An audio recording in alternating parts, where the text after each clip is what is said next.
Ser podcast.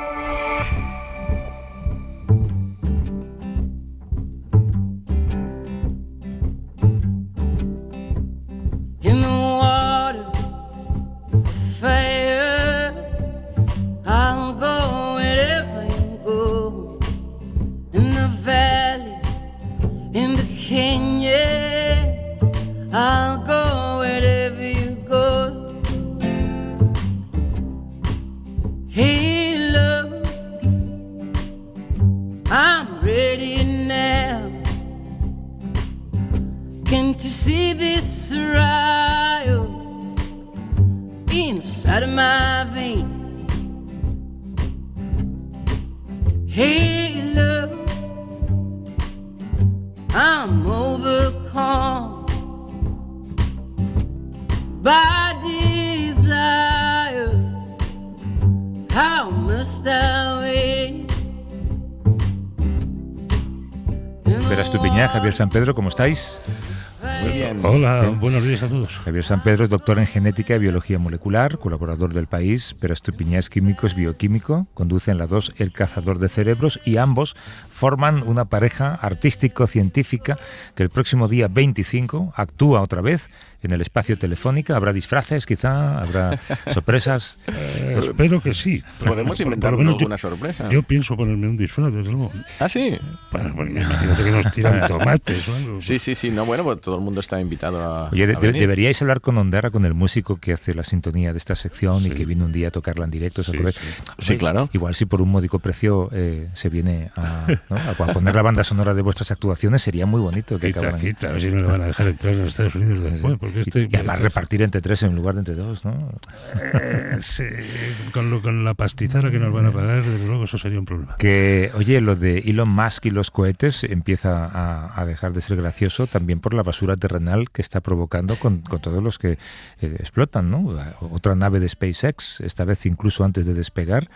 ¿La reputación científica empieza a estar un poco manchada, creéis? ¿A qué viene esa sonrisa que se te está poniendo en la cara? No. Yo, hombre, no puedo decir que me alegre de esto. Quiero decir que no puedo decirlo, así que me voy a callar. Vale. Esa era tu declaración. ¿Usáis últimamente más ChatGPT vosotros? Sí, bueno, yo lo uso, sí, más bien para ¿A diario? ¿A charlar. diario, diríamos? Sí, porque cualquier búsqueda que hago la hago vía ChatGPT o alguno de sus... Hay una colegas. enorme diferencia ya entre una búsqueda en Google, por ejemplo, y una búsqueda Es que, en claro, ChatGPT. por ejemplo, el otro día quería... ¿Esta película será de antes o de después que la otra? Pues si coge el teléfono y le pregunta ¿de qué año son esta película y esta otra? Y tiene la respuesta en un segundo sin tener que hacer dos búsquedas. O ¿cuál es el radio de la Tierra? A veces necesitas saber eso para hacer Bueno, unas pero eso te lo búsquedas. puede dar Google también, pero si le dices, yo que sé, planifícame 8 horas Para eso. en Barcelona, Para eso no. andando eso no poco. Lo uso, no. Para eso no lo uso. Pero he tenido conversaciones con él, con Copilot, de hecho, sobre música que me han resultado no solo agradables, sino también muy instructivas. Me ha recomendado unos vídeos y un material didáctico. En fin, sí lo Hay un estoy usando, estudio del MIT que dice que usar ChatGPT tal y como estamos empezando a usarlo con relativa asiduidad va a acabar erosionando nuestro pensamiento crítico. Sí. No se trata de usar ChatGPT como buscador, que es lo que estábamos diciendo. Lo que han hecho en el estudio es poner 3 grupos de personas a redactar textos.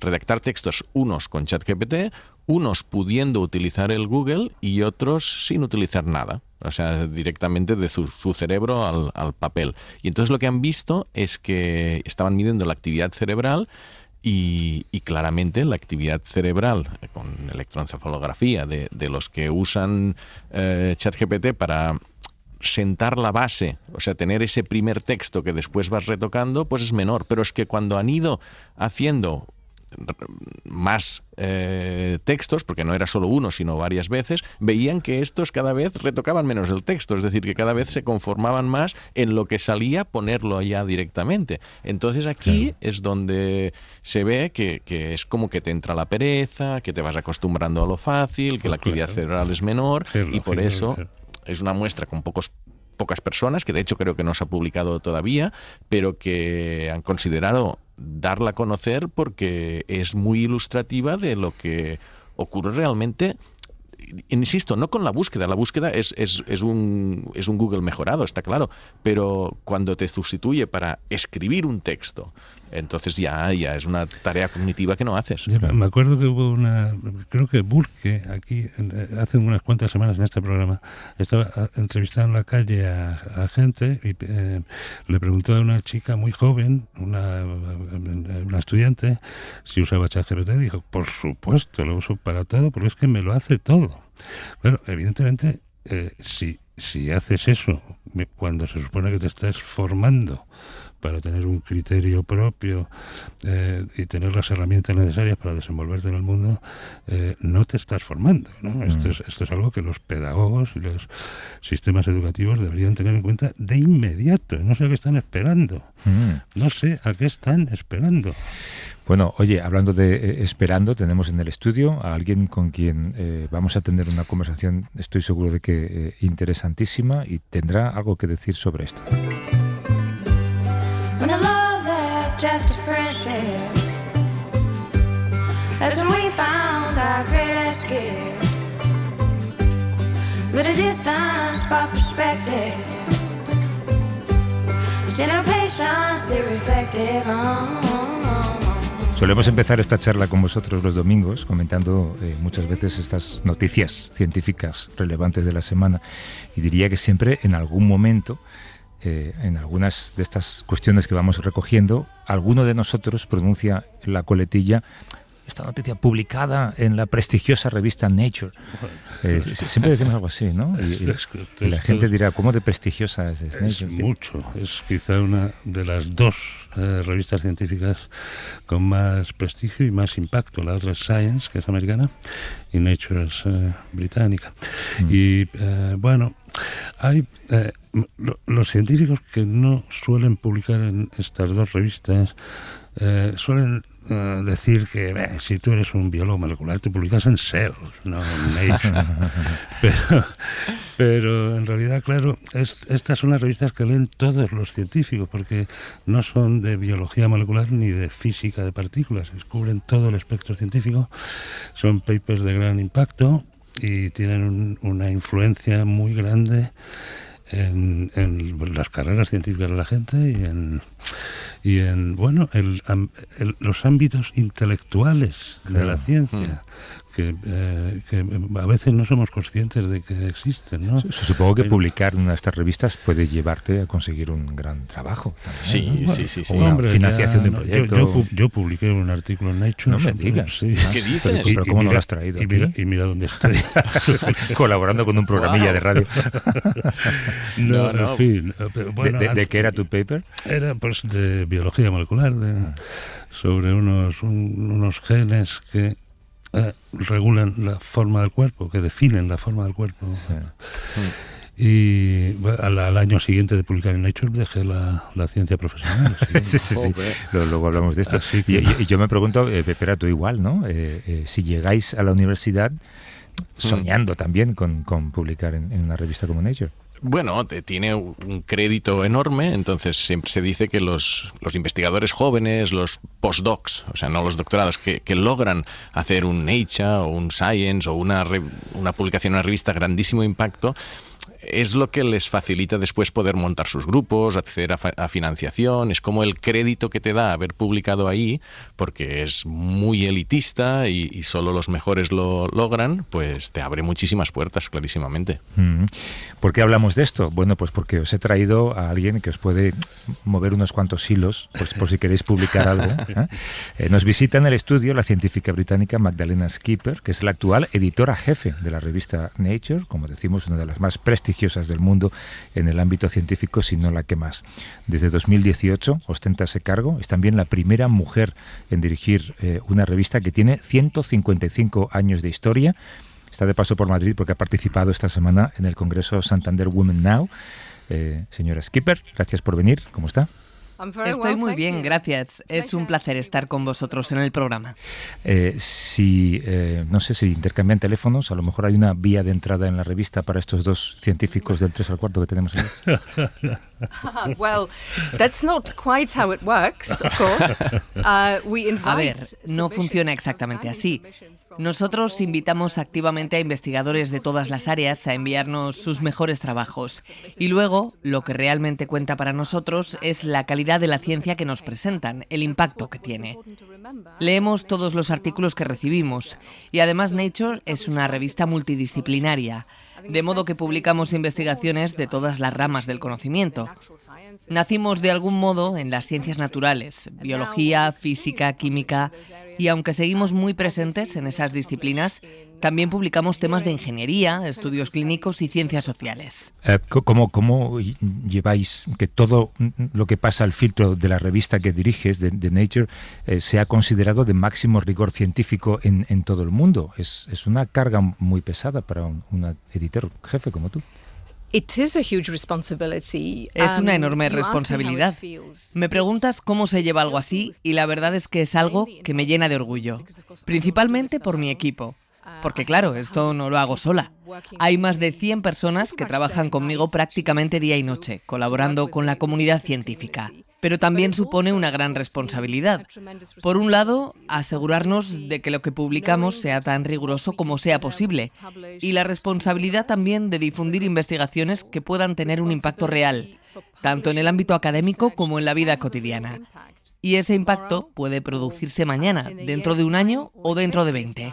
Pero la responsabilidad es la misma. Así que es un equilibrio entre orgullo y responsabilidad.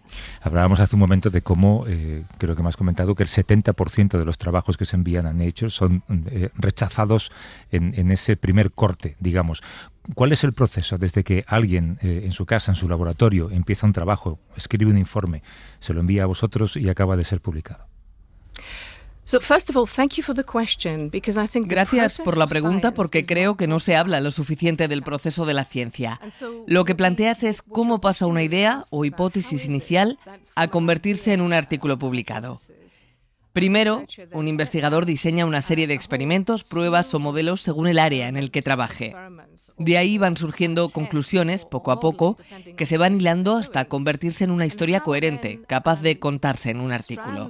Por supuesto, se trata de un proceso muy complejo, con muchos callejones sin salida, comienzos fallidos, momentos en los que hay que volver a empezar de cero, y además implica mucho diálogo, en las comunidades, congresos, en laboratorios o donde se lleve a cabo la investigación.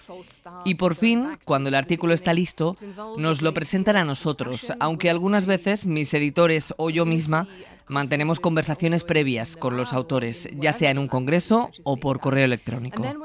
Una vez recibido el artículo, lo lee un editor con experiencia en ese campo. Y eso es importante porque todos los editores de mi equipo han sido científicos en activo y solo evalúan los trabajos que están dentro de su especialidad. Entonces ellos analizan el manuscrito siguiendo el prisma de nuestros criterios y requisitos editoriales, el nivel de novedad o de potencial de impacto. Y como bien decías, aproximadamente el 70% de los artículos son devueltos a los autores.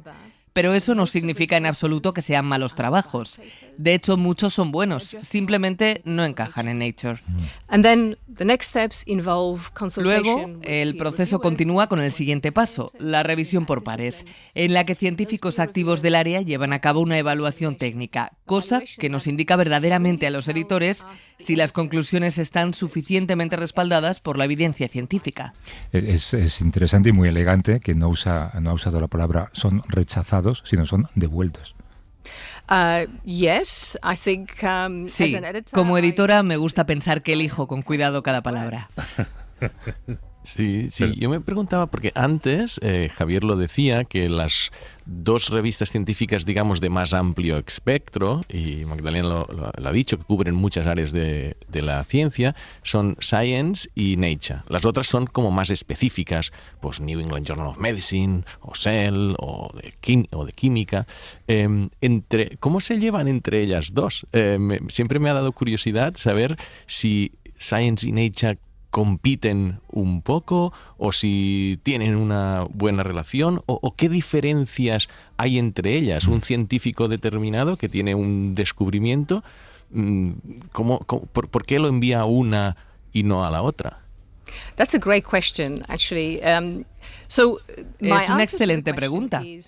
Ambas revistas, tanto Nature como Science, están al servicio de la comunidad científica y colaboran con ella. En muchos aspectos, el formato de ambas revistas es parecido, porque ambas contienen periodismo científico y artículos de investigaciones originales.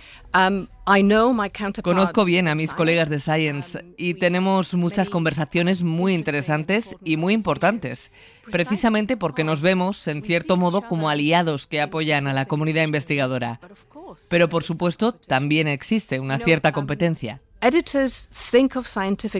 Los editores consideramos cada artículo científico como si fuera nuestro, aunque por supuesto no seamos los autores de dichos artículos. Pero todos queremos publicar investigaciones interesantes, con impacto, que realmente aporten algo, ya sea al conocimiento, a nuestra comprensión, a la sociedad o al planeta. Así que, por supuesto, existe una cierta tensión competitiva. Pero si hojeas ambas revistas, aunque hoy en día ya casi nadie lo hace porque la mayoría de nuestro contenido se lee en línea, verás que muchos investigadores publican en Nature, luego en Science y luego vuelven a Nature, y así sucesivamente. Por eso me gusta pensar que formamos parte de un ecosistema científico compuesto por investigadores, financiadores, revistas, editores de política y otros actores. Y creo que verlo como un ecosistema es útil porque refleja la riqueza de todas estas interacciones.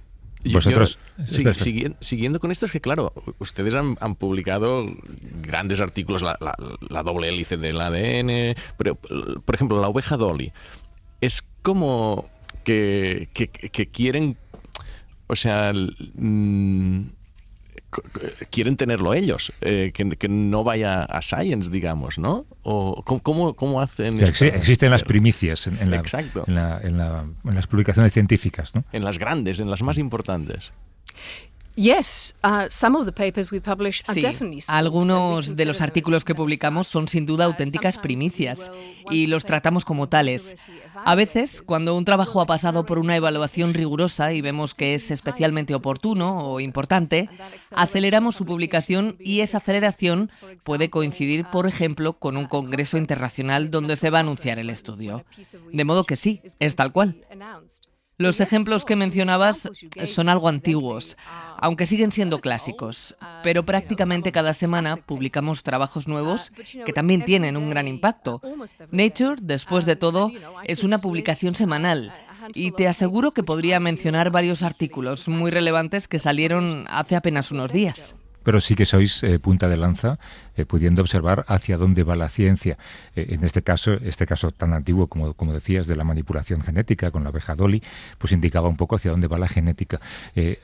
¿Cuáles son ahora los puntos hacia donde se mueve la investigación científica? ¿Tiene mucho que ver con inteligencia artificial?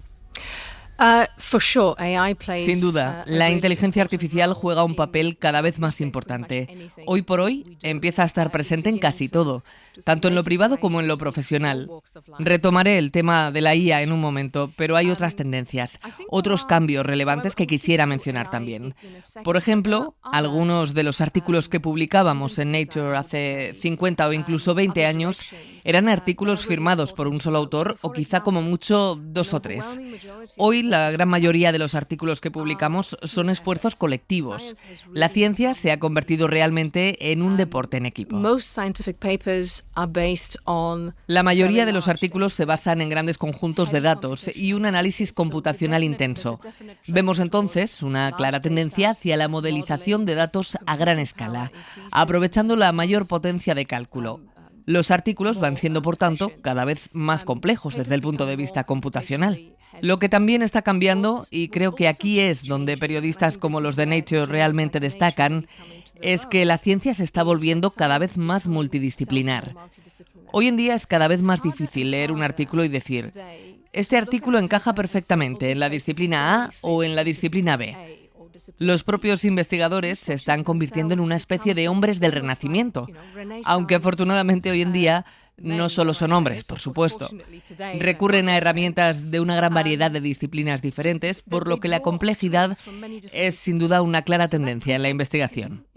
Y eso me lleva directamente a hablar sobre la IA, porque creo que la IA nos va a ayudar a gestionar esa complejidad, pero también introducirá complejidades adicionales en la investigación. Ya estamos viendo cómo se utiliza la IA para generar hipótesis y perfeccionarlas. Utilizamos la IA en el modelado para generar datos sintéticos con el fin de ampliar los datos y modelos existentes. Y muy pronto empezaremos a ver la combinación de la IA con la robótica, por ejemplo, en laboratorios automatizados con inteligencia.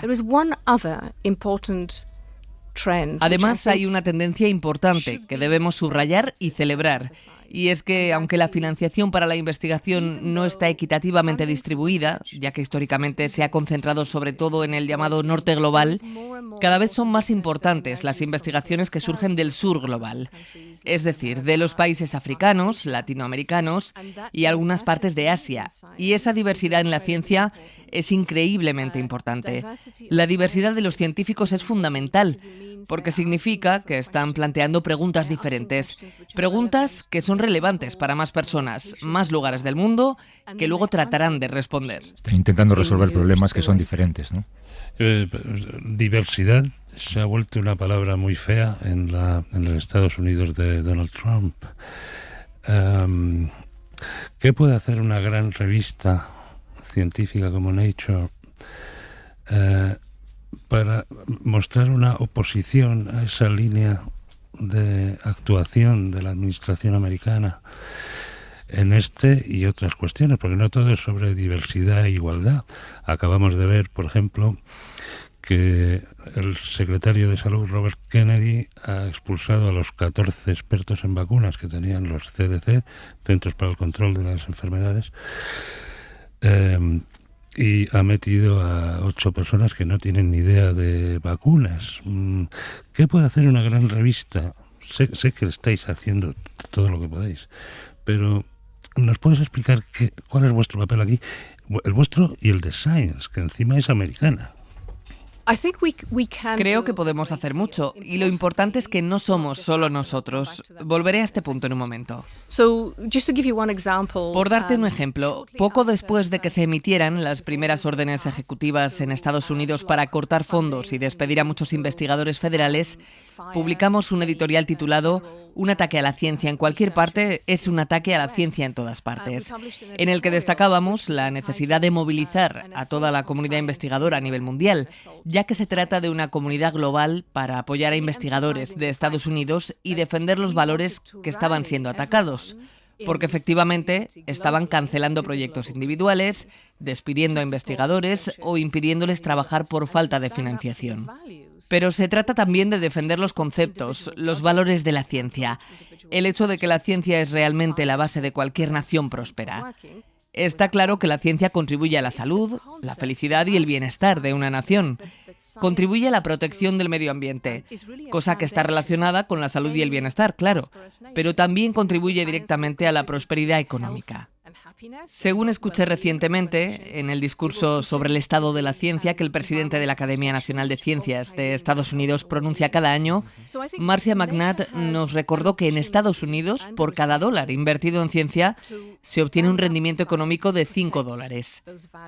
Yo no soy asesora financiera ni economista, pero eso suena muy bien. Por eso creo que Nature tiene la oportunidad y la responsabilidad de defender la ciencia y de proteger esos valores de los que hablábamos. Pero insisto, no estamos solos con esta responsabilidad. Otras publicaciones y también personas como ustedes, con gran alcance, pueden ayudar. Necesitamos movilizar, de hecho, a toda la comunidad, a toda la población, para que lo comprendan.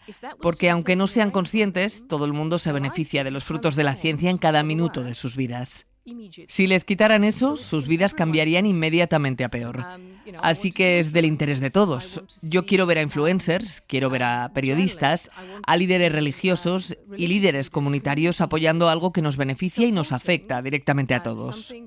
Nosotros desde Nature, sin duda, tenemos un papel que desempeñar y lo seguiremos haciendo. Pero antes hablábamos no solamente del daño a la ciencia del presente, lo comentábamos fuera del micrófono, sino a la ciencia del futuro, ¿no? Todos estos jóvenes que, viendo lo que está pasando en Estados Unidos, igual en lugar de estudiar, yo qué sé, pues genética, estudian ciencias económicas, que no está mal, pero que es otra historia.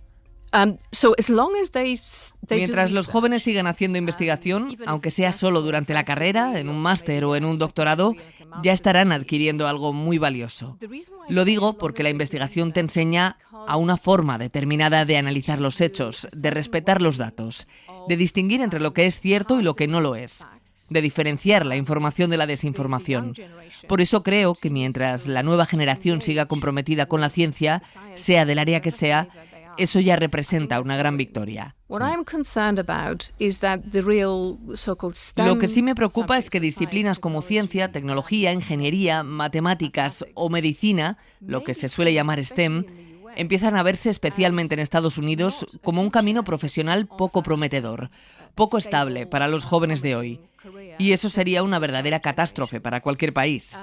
Espero que la administración actual entienda que no es ese el tipo de futuro que un gobierno elegido democráticamente debería ofrecer a su población. Pero también pienso en los científicos que están trabajando hoy en día. Por eso insistía antes en que se trata de una empresa global. Ya es una comunidad global.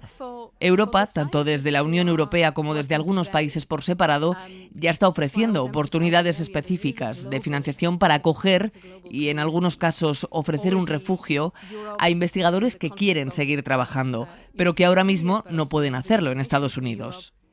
También sé que Singapur está muy interesada en atraer talento, igual que China, que se ha consolidado como un actor muy fuerte en el mundo de la investigación. De hecho, justo esta semana publicamos en Nature un editorial y nuevos datos que muestran algo muy claro. China es ahora mismo el principal generador de investigación científica en el mundo.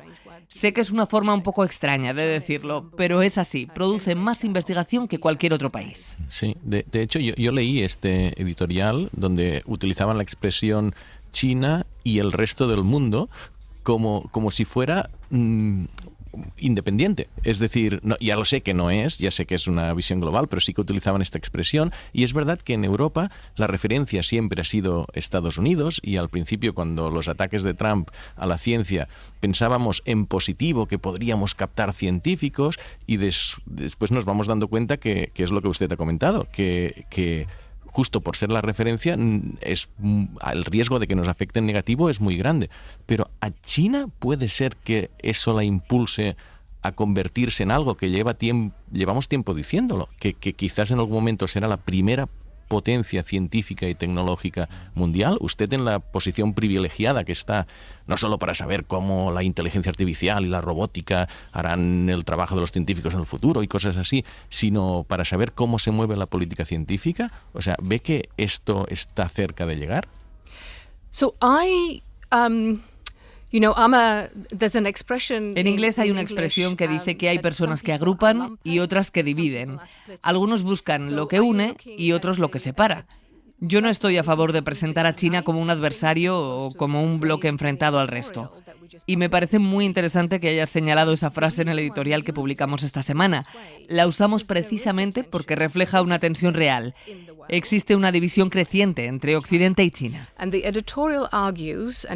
Y el editorial plantea, y aunque en la tradición británica los editores no se firman, por supuesto yo participo directamente en todos los que publicamos, que para que la ciencia sea máximamente útil y tenga el máximo impacto, debe hacerse en colaboración.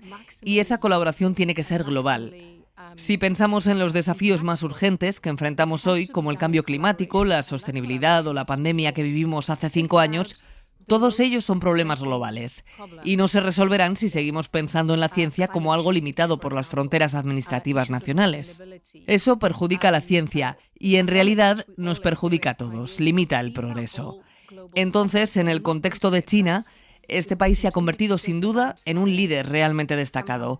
Pero en lugar de verlo con recelo o abordarlo de forma negativa, ¿por qué no aceptarlo y pensar en cómo podemos generar sinergias? Nadie es el mejor en todo.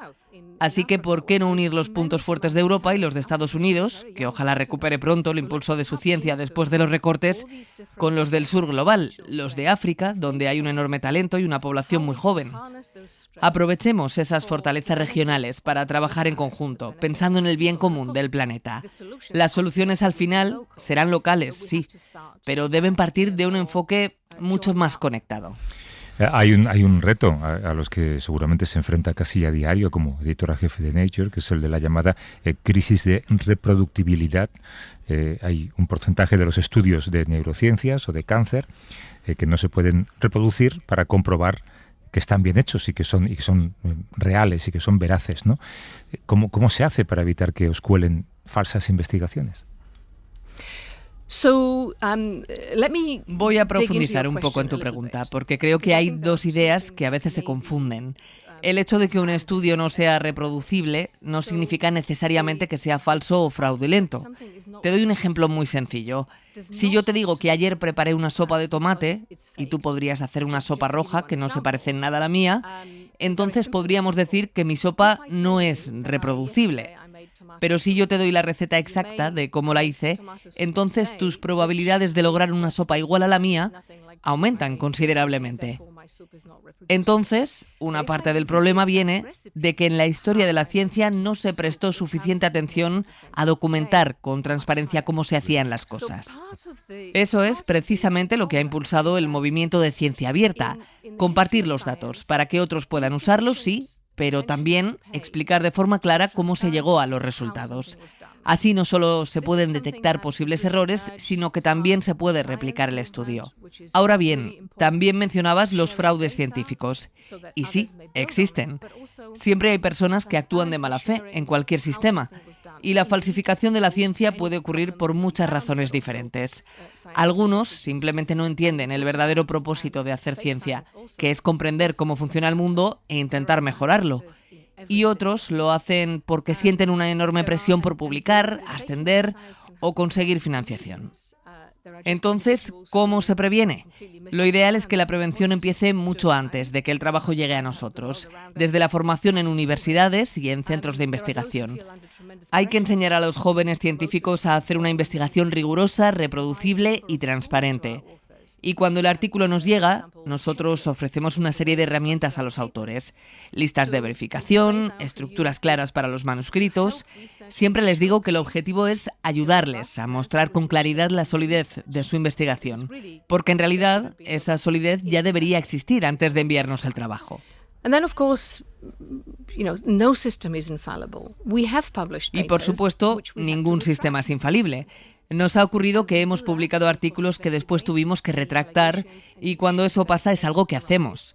Por supuesto, investigamos cualquier denuncia o duda que nos llegue, a veces junto a la institución del autor, ya sea una universidad o un centro de investigación. Y si corresponde, retractamos el artículo y lo hacemos de forma totalmente transparente. Reconocer un error, admitir que algo no salió bien, es parte esencial de hacer ciencia y publicar forma parte del proceso científico.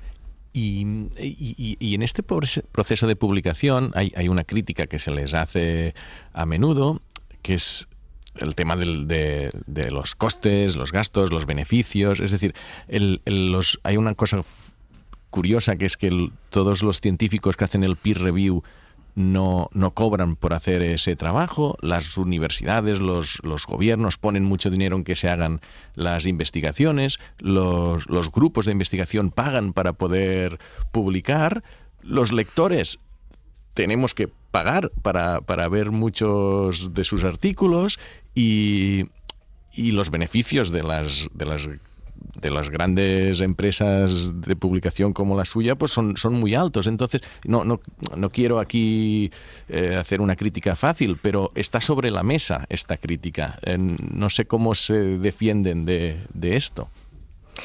Well, first of all, I hope I'm not under attack, so there's no need to defend myself. Bueno, espero que nadie me esté atacando, así que no debería haber necesidad de que me defienda. Dicho esto, vamos a desglosar un poco el tema porque hay muchos elementos en juego. Como decía antes, espero haber explicado bien todo el trabajo que implica publicar un artículo, el proceso editorial en sí, evaluar el artículo, coordinar su revisión por pares, ofrecer orientación editorial y finalmente publicarlo. Todo eso tiene un coste. Los revisores por pares, en la gran mayoría de las disciplinas, nunca han cobrado por hacer ese trabajo. La revisión por pares ha sido siempre una parte esencial de lo que significa formar parte de la comunidad investigadora. A los investigadores no se les paga por separado por dar una clase, por supervisar a un estudiante o por asistir a una conferencia. Todo eso forma parte de su trabajo como científicos. Ahora bien, publicar conlleva un coste real, por supuesto, no solo por el proceso editorial en sí, sino también por la promoción del contenido una vez publicado.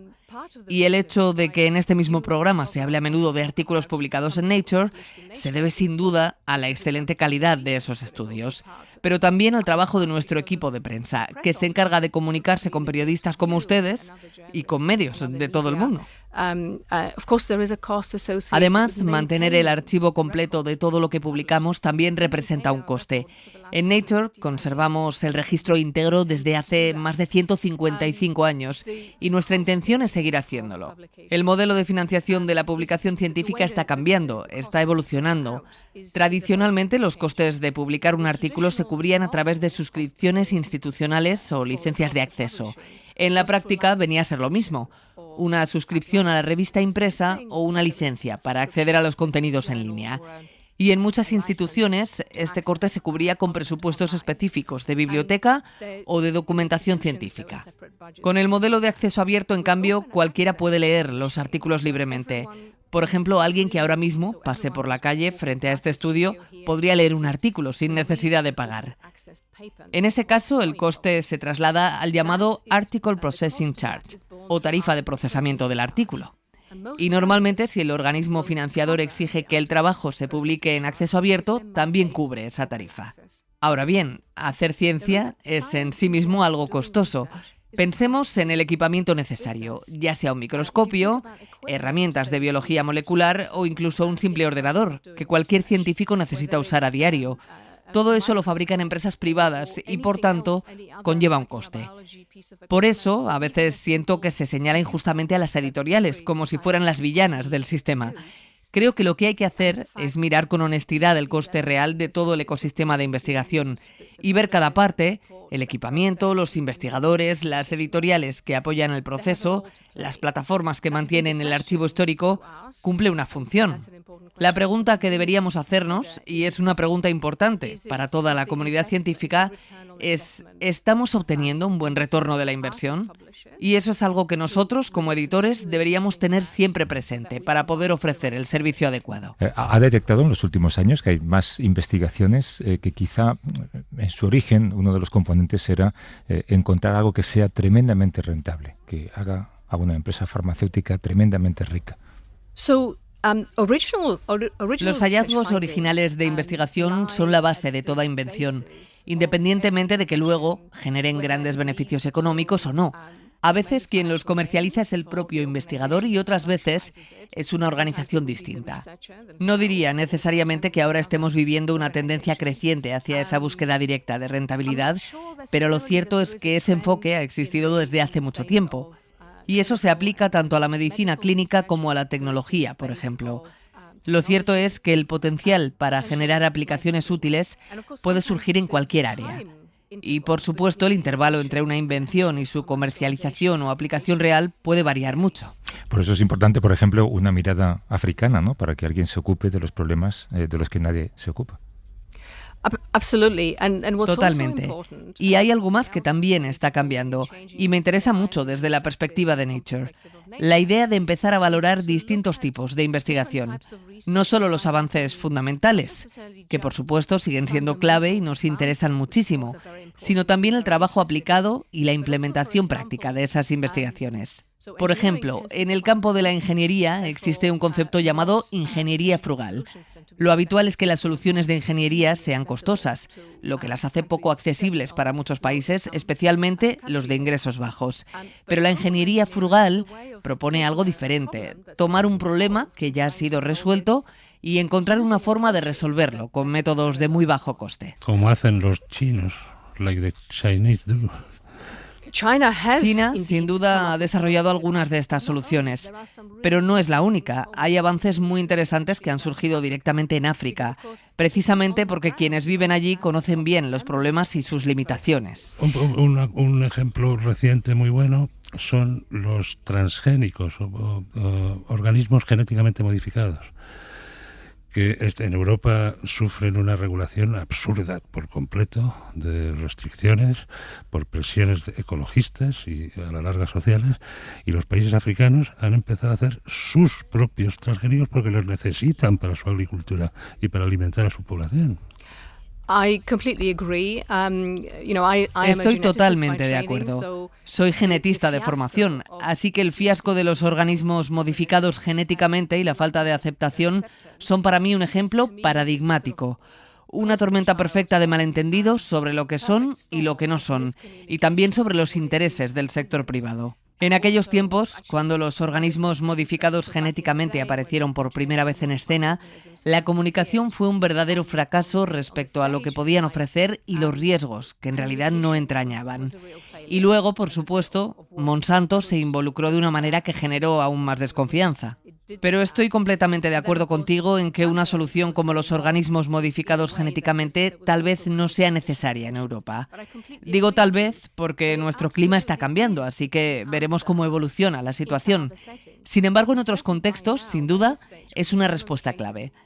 Y a estas alturas ya hemos demostrado ampliamente que estos cultivos modificados genéticamente, por ejemplo, son seguros para el consumo humano.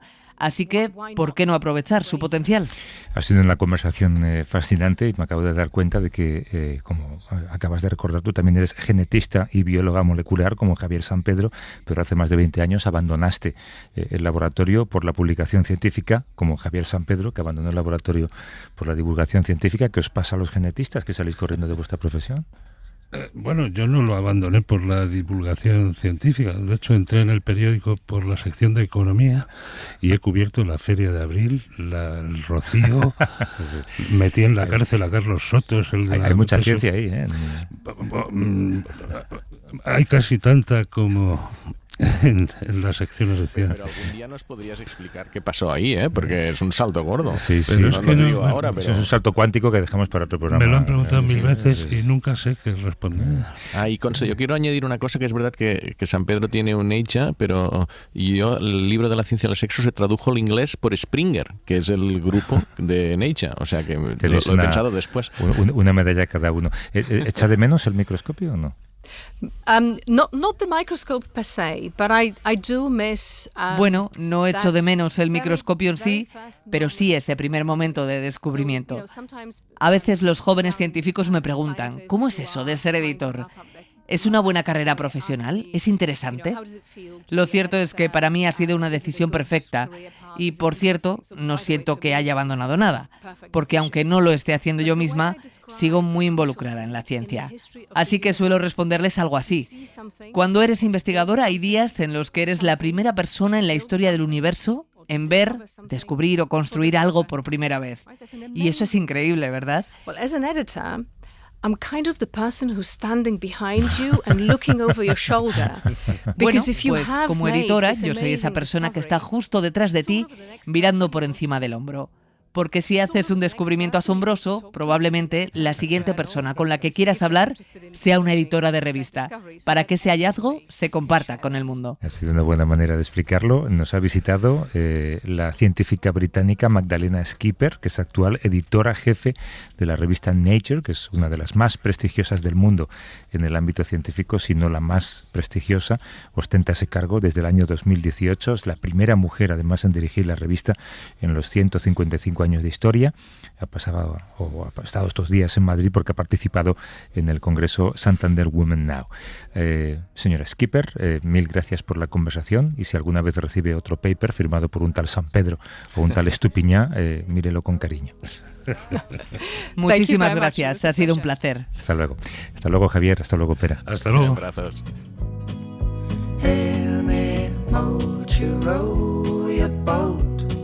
I will float. Any shame you need to name, I will tame. I'll be around.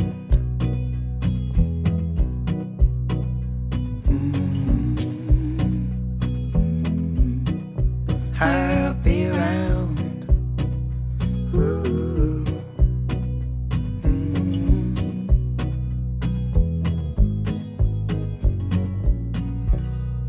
Para no perderte ningún episodio, síguenos en la aplicación o la web de la SER, Podium Podcast o tu plataforma de audio favorita.